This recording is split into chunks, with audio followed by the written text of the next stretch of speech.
Hi everyone, I hope you're doing well. I'm recording this here on a gorgeous Sunday afternoon, so forgive me a little bit if you hear my daughter playing her trumpet in the background or hear my son running around screaming and yelling. But I promised I was going to open up the week with a little bit of talk about digital literacy. And I've seen digital literacy described in many, many different ways that we can apply to many, many different industries. But I kind of like the idea of digital literacy being a catch-all for the ability to use computer and digital technologies efficiently and in a safe manner.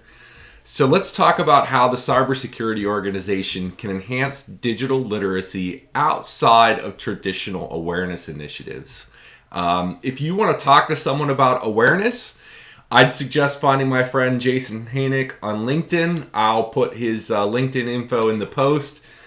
He's much more of an expert on awareness than I'll ever be. Started his own cybersecurity awareness company, and he's a great person to talk with about awareness.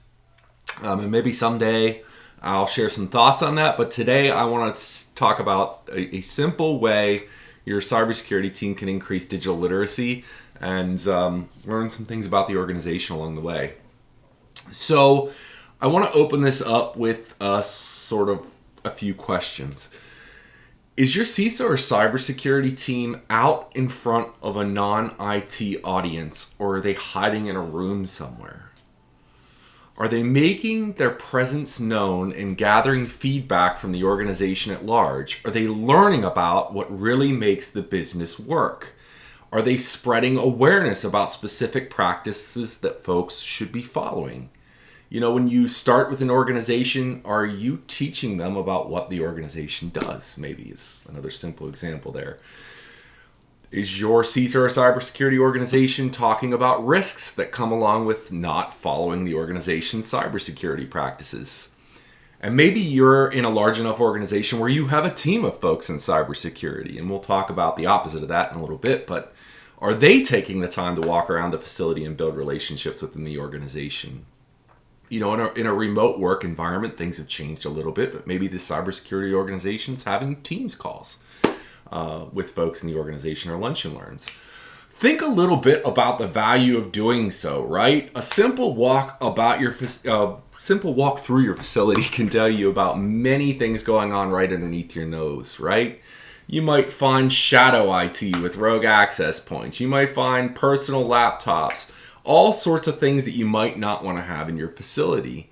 We talk about in my team taking walks through the facility, and I talk with my students about taking walks around a facility to sort of discover the unknown. Not just the unknown from a cybersecurity perspective, but the unknown in terms of what does the business value? What do they need to get their jobs done? Right? Sure, we have a ton of controls in place. We got NAC, PAM, EDR, take your favorite buzzword in the industry now, that should be protecting the organization, but have you ever actually walked through your facility to discover the unknown and talk to employees?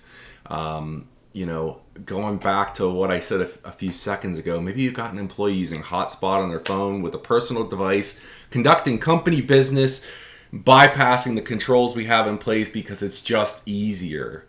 And I am not an advocate for punishing people. You'll know that if you read my doctoral research.